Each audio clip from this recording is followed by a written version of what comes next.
భారత వ్యోమగామి శుభాంశు శుక్లా రోదసి యాత్రకు ఇటు కౌంట్ డౌన్ మొదలైపోయింది. మరో ముగ్గురు ఆస్ట్రోనట్స్ తో కలిసి ఇంకొన్ని గంటల్లోనే ఆయన నింగిలోకి వెళ్లబోతున్నారు. 41 ఏళ్ల తర్వాత మళ్లీ ఓ భారతీయుడు అంతరిక్షంలోకి వెళ్లడం ఇదే తొలిసారి. శుభాంశు శుక్లా అక్కడ ఎన్ని రోజులు ఉంటారు, అసలు ఎలాంటి ప్రయోగాలు చేయబోతున్నారు ఆయన, అసలేంటి Axiom 4 mission? Let's watch.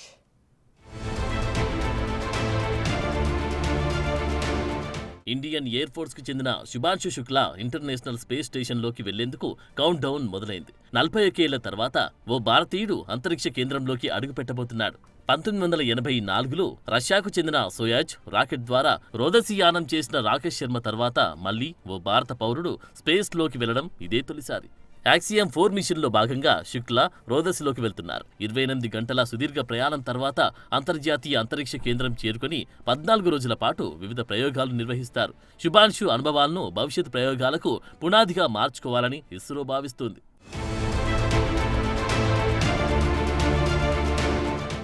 Axiom 4 machine కోసం చేపట్టిన సన్నాహాలను అద్భుత ప్రయాణంగా అభివర్ణించారు శుభాంశు.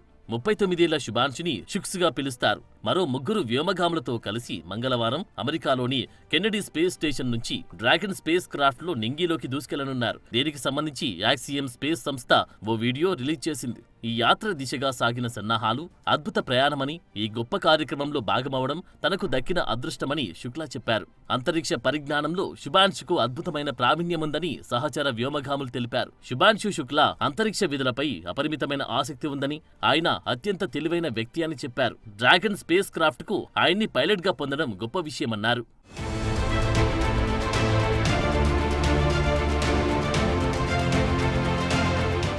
నాలుగు దశాబ్దాల విరామం తర్వాత రాకేష్ శర్మ తర్వాత అంతరిక్షంలోకి వెళ్తున్న తొలి భారతీయుడు శుభాంశు శుక్లా. ఆయన ఈ మిషన్ కు పైలట్ గా వ్యవహరిస్తున్నారు. ఈ ప్రయోగం భారతదేశ అంతరిక్ష పరిశోధనల్లో ఓ మైల్ స్టోన్ గా నిలవనుంది. భవిష్యత్తులో భారత్ చేపట్టనున్న గగన్యాన్ మిషన్ కు ఈ యాత్ర కీలకమైన అనుభవాన్నిస్తుంది.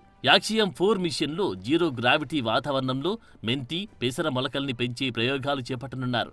ఇది భవిష్యత్తులో అంతరిక్ష యాత్రల్లో ఆహార ఉత్పత్తికి సంబంధించిన పరిశోధనలకు సహాయపడనుంది. ఇక యోగాసనాలు ప్రదర్శించి వాటి ప్రభావంపై అధ్యయనం చేయనున్నారు.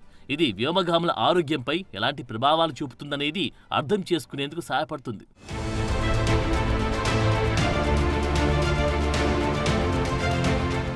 నేషనల్ ఇన్స్టిట్యూట్ ఆఫ్ డిజైన్ రూపొందించిన కొన్ని ప్రత్యేక భారతీయ కళాఖండాలను శుక్లా ఐఎస్ఎస్ కు తీసుకెళ్తున్నారు. తొలి భారతీయ వ్యోమగామి రాకేష్ శర్మ జ్ఞాపకంగా ఆయనకు సంబంధించిన ఓ జ్ఞాపకాన్ని కూడా తనతో పాటు రోదసిలోకి తీసుకెళ్లనున్నట్టు తెలుస్తోంది. అంతర్జాతీయ అంతరిక్ష కేంద్రానికి చేరుకున్న తర్వాత భారత ప్రధాని నరేంద్ర మోడీతో వ్యోమగాములు మాట్లాడే అవకాశం ఉంది. అదేవిధంగా స్కూల్ విద్యార్థులు, విద్యావేత్తలు, అంతరిక్ష రంగంలో పనిచేస్తున్న వారితోనూ ఆన్లైన్ ద్వారా ముచ్చటించే అవకాశం ఉంది. ఈ మిషన్ ద్వారా అంతరిక్ష పరిశోధనల్లో భారత్ తన పాత్రను మరింత బలోపేతం చేసుకునేందుకు శుభాంశు శుక్లా యాత్ర ఎంతో కీలకమైనదిగా భావిస్తున్నారు.